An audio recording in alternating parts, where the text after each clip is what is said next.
What happens when the hypothalamus and pituitary get stimulated by stress is they turn on this organ right there. That's called the adrenal gland.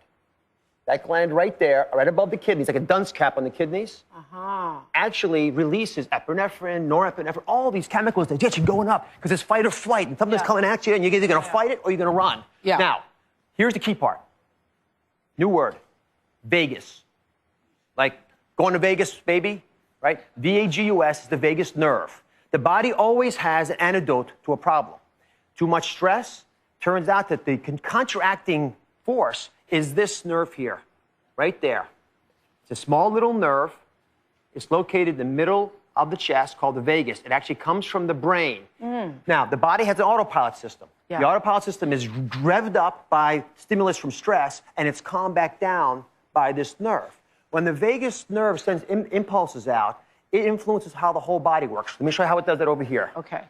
Who is this? This is Mrs. Body. Mrs. Body. Mrs. Body, if you look up here, by the way, this again plastinated. Here's the heart, and these are the lungs. Notice the lungs have dark spots on them? Cigarette smoker. Cigarette smoker. So here's the vagus nerve coming down. Where's the thyroid, by the way? Right there. Oh, that's I thought you might ask about that. Yeah, little butterfly. Little butterfly right there. Now, by the way, notice the vagus nerve gives a branch off to the thyroid. It also gives a branch to your vocal cords. That's how you speak. This nerve sends branches to the heart, the lungs, the intestinal tract. And what it's saying is that it can calm you down. But what we never knew until recently was that 3/4 of what the vagus does is bring information back to you. And sometimes when there's too much content coming back, when you get those butterflies in your stomach, when everything's falling out, your brain short circuits. It can't cope with all the information flowing back from the wandering nerve. That's what vagus means, wanderer. Now, here's a couple other little tips for you. This right here is the diaphragm. See how thick that is? Right. Now compare that to the little itty-bitty muscles here in between your ribs. When you take a deep breath, which is one of the ways we calm the vagus, we use this big, thick muscle, right? Stomach goes out because the vagus comes down. Keep it. And last thing, guess what that is? We've talked about it before. Omentum. Omentum, right? Now, the omentum, notice, is in the belly.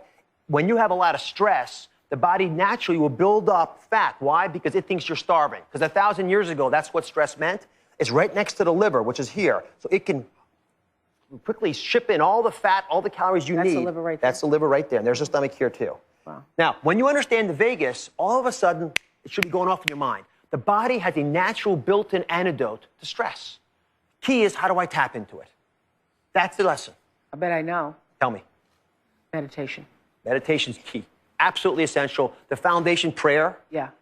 Things that allow you to focus on what's reality and knock off the small stuff. That can strip decades, literally, off your life. But see, people used to think it was like, oh, but it really is a lifesaver.